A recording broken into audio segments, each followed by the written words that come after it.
Hello book fighters, I hope you can hear me over the fans. It's really hot. I got up at 4 o'clock this morning to go chase hot air balloons, and I just got back from doing that. I've been home earlier today, but I just got back from doing that again, although it was unsuccessful and none of the hot air balloons went up tonight. But I am really tired, so I wasn't going to do this video today. I was just going to wait until tomorrow. But then my mom came in and informed me that we're not getting up to do that at 4 o'clock tomorrow morning, so I'm going to actually be good and record my video. That being said, I haven't read the book recently. I read Ender's Game 2010, I want to say.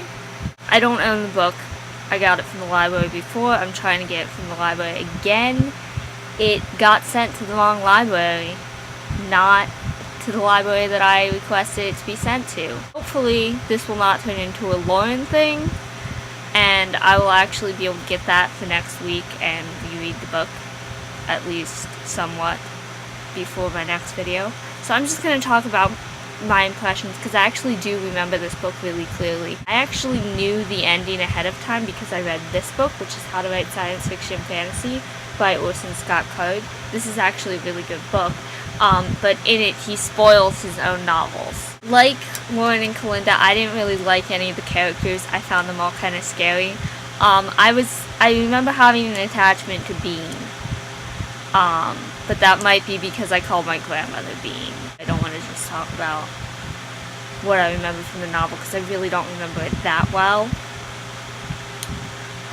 Although I will say I was also shocked by the ending, and I had it spoiled. I knew what the ending was, and it still shocked me. Instead, I want to talk about the connection between authors and their books, and how sometimes if we have any interaction with an author, that can influence our reading of a book, and vice versa. As probably, I'm sure a lot of you know, Orson Scott Card, as a person, is very homophobic. He's made homophobic comments before. But I still like Ender's Game. It's still a good book. And I just think it's really important to keep authors and their books separate. I have a lot of difficulty with that, with authors like John Green and Maureen Johnson, because there's such a high level of interaction with them.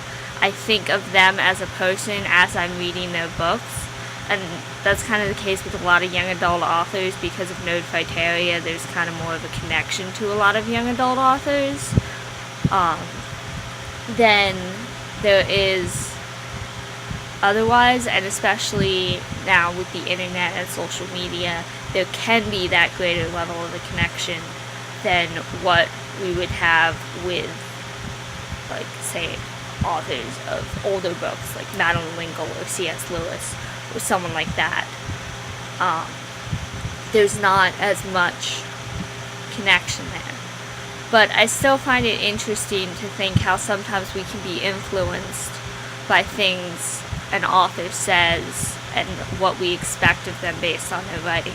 Like, one that comes to mind, I've talked about Madeline L'Engle's books on here a lot, and I absolutely love her books. There are problems with them, which I will readily admit, but I still love the books. But it still kind of surprised me when I read an interview with her in which she said that she basically hates Harry Potter. She only read the first book and then made her judgment based off of that and didn't think there was anything behind it, because to me there's so much similarity between what L'Engle does in her books and what J.K. Rowling does in her books,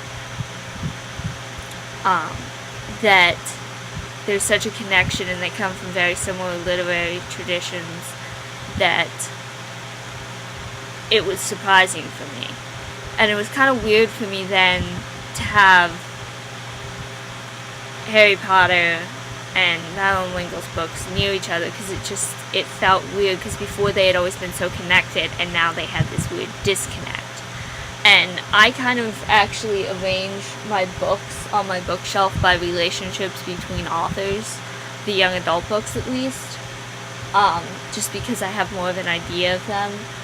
Like, John Green and David Levithan have to be next to each other because of Will Grayson, but John Green and Maureen Johnson are also next to each other, partly because of Let It Snow, but Lauren Miracle's over here on the other side of David Levithan and Stephanie Perkins.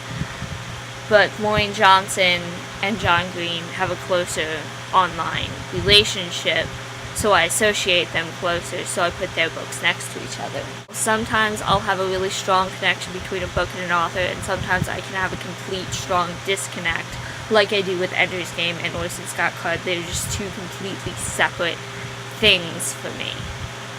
Which, I think that one's probably the better one, but at the same time I find it really interesting that books come from a place, and it's really interesting to look at where these books come from, and who wrote them, and what their experiences are, and what influenced them to write things in the way that they did. Which is something that John Green recently started having only if you read blah blah blah for all of his books, like he does for The Fault in Our Stars. And I'm reading them, and it's really interesting to see what he was thinking of when he wrote the book that's different from what I was thinking of. And it's just interesting to see how that will be influenced by interactions with the author and by interactions with the other thing. And sometimes you can have a negative interaction. I say interaction, it doesn't have to be a face-to-face interaction. It can be reading an interview with them or anything like that.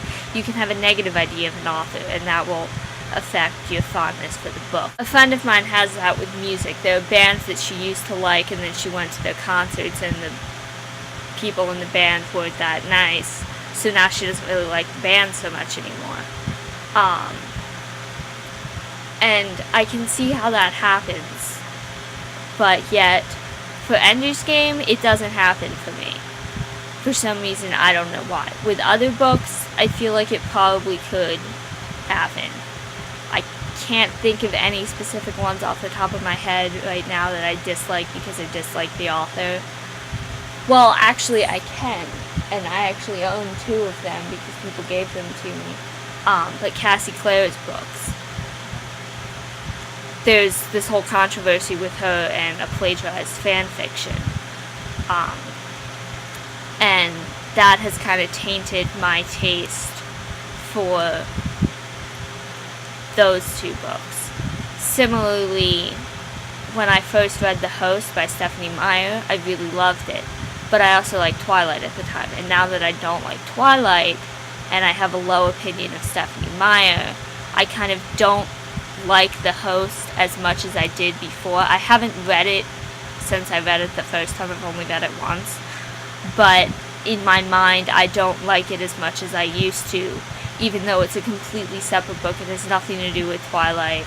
It reads like a completely different author wrote it, at least as I remember it.